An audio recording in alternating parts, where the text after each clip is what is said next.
भगवान ने सुदामा जी से पूछा कि अब तुम आए हो तो हमारे लिए कुछ भेंट भी लाए हो। भाभी ने हमारे लिए कुछ भेजा होगा, लाओ हमारी भेंट दो कि क्या लेकर आए हो हमारे लिए। हमारे लिए तुम क्या लाए हो, लाओ हमारी भेंट दो। लेकिन सुदामा जी नहीं दे रहे हैं और उसे छुपा रहे हैं कि कहीं लाला को दिख ना जाए। लाला का इतना वैभव है, साम्राज्य है, मैं कहां छूटे चावल की पोटली इन्हें दूंगा। ओ भैया कह दे मन की बात और कहा मुझको भेजो भाभी ने।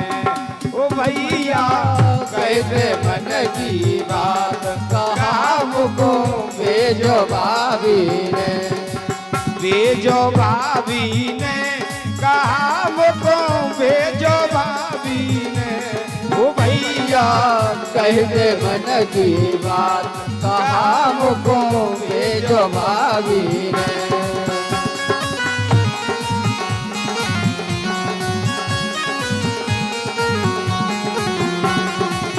कंगाली को रोग बुरो है, कंगाली को रोग बुरो है, तो से भैया कहा छिपो है, तो से भैया कहा छिपो है। ऐसे आज सुदामा ने का ना समझायो है। ओ भैया कह दे मन की बात कहा मुझको भेजो भाभी। ओ भैया कह दे मन की बात कहा मुझको भेजो भाभी। ओ भेजो भाभी ने कहा मुझको भेजो भाभी ने। ओ भैया कह दे मन की बात कहा मुझको भेजो भाभी ने। तेरी भाभी ने मुझे बतायो, तेरी भाभी ने मुझे बतायो, दासपुरी द्वारका आयो, दासपुरी द्वारका आयो। आज सुदामा ने कान्हा ऐसे समझायो है। ओ भैया कह दे मन की बात कहा मुझको भेजो भाभी ने। ओ भैया कह दे मन की बात कहा मुझको भेजो भाभी ने। ओ भैया कह दे मन की बात कहा मुझको भेजो भाभी ने। भगवान सुदामा से कह रहे हैं, लाओ हमारी भाभी ने कुछ भेजा होगा, लाओ हमें दो। सुदामा जी छुपा रहे हैं, लेकिन भगवान ने छीना झपटी करी है, लाओ हमारी चीज। क्यों छुपा रहे हो हमसे? महाराज सुदामा जी के हाथ से भगवान उस पोटली को छुड़ा रहे हैं, लाओ आप छुड़ाते हो हमसे, भाभी की चीज हमें नहीं दे रहे हो। जैसे ही उन्होंने अपने हाथ में ली है, खोल कर देखा है तो उसमें अलग अलग प्रकार के चावल हैं और वो पोटली भी ऐसी है जो जगह जगह से तरह तरह के कपड़ों से सिल रही है। कन्हैया ने जब देखा है पोटली को तो आंखों से आंसू झर पड़े हैं कि बताओ सुदामा की दीन दशा कैसी है। उस पे एक छोटा सा ऐसा कपड़ा भी नहीं है, एक साबुत एक कलर का कपड़ा भी उसके पास नहीं। भगवान ने उस पोटली को लिया है और महाराज जैसे ही उसमें से मुट्ठी भर चावल खाए हैं तो महाराज सुंदर कविता है कि पहली मुट्ठी लेते ही प्रभु ने स्वर्ग सुदामा के नाम किया है। ओ हो। दूसरी मुट्ठी लेते ही विप्र को, दूसरी मुट्ठी लेते ही पृथ्वी का वैभव विप्र को सौंप दिया है। तीसरी मुट्ठी लेते हैं जो, तीसरी मुट्ठी लेते हैं जो वैकुंठ लक्ष्मी ने रोक दिया है। अपने ही घर को दान में दे दे, ये कैसा मेरा दानी पिया है।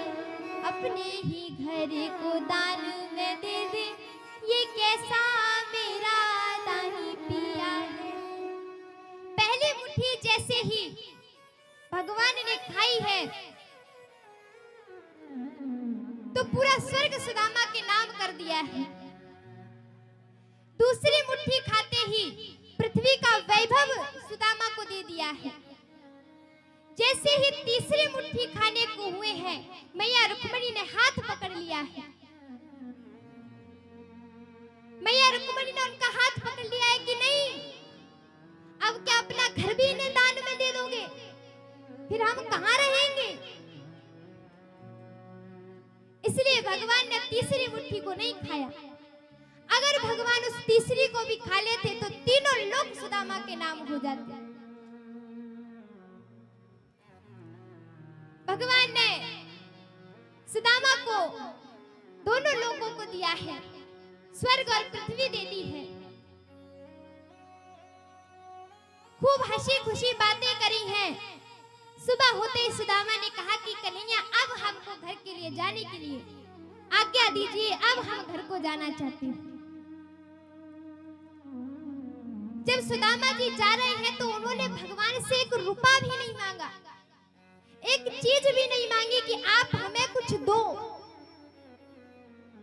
कुछ नहीं मांगा। और ना ही भगवान ने जाते समय सुदामा को कुछ दिया है, क्योंकि भगवान ने तो पहले ही उन्हें 2 लोक दे दिए हैं। सुदामा जी को भगवान ने बड़े प्रेम भाव से विदा किया है, घर तक पहुंचाया है।